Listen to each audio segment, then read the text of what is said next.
Cataract classic రెటినాలకు world class treatment ఇప్పుడు మన బీరంగూడలో అమెరికన్ లేజర్ ఐ హాస్పిటల్స్.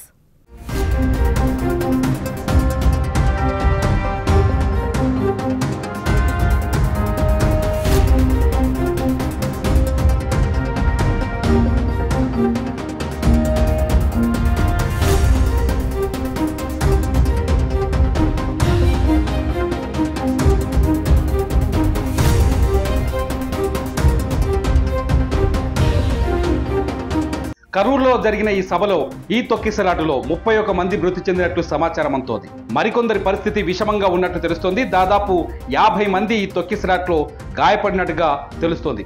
వీరిలో పార్టీ కార్యకర్తలతో పాటు 6 చిన్నారులు కూడా ఉన్నట్టుగా సమాచారం అందుతోంది. కరూరులో విజయ్ నిర్వహించిన ప్రచార సభకు భారీ సంఖ్యలో కార్యకర్తలు అభిమానులు తరలివచ్చారు.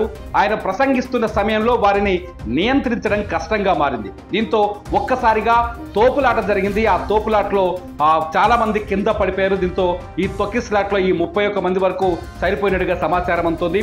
50 మంది వరకు తీవ్రంగా గాయపడ్డట్టుగా తెలుస్తోంది. గాయపడిన వారిని స్థానికంగా ఉన్న ఆసుపత్రికి తరలిస్తారు. భారీ సమూహంలో అతి కష్టం మీద అక్కడికి చేరుకున్న అంబులెన్సుల్లో బాధితులను ఆసుపత్రికి తరలించారు. ఈ ఘటనపై తమిళనాడు ముఖ్యమంత్రి ఎంకే స్టాలిన్ దిగ్భ్రాంతిని వ్యక్తం చేశారు. కరూరు నుంచి వస్తున్న సమాచారం ఆందోళన కలిగిస్తోంది. ఆసుపత్రిలో చికిత్స పొందుతున్న బాధితులకు అన్ని రకాల సాయం అందించాలని ఆరోగ్య శాఖ మంత్రి కలెక్టర్కు సూచించారని ముఖ్యమంత్రి ప్రకటించారు. ప్రస్తుతానికైతే విజయ్ సభా ప్రాంగణం దగ్గర ఉద్రిక్త పరిస్థితి కొనసాగుతుంది. అక్కడ జనం కేకలతో ఆందోళనకర పరిస్థితులు కనిపిస్తున్నాయి.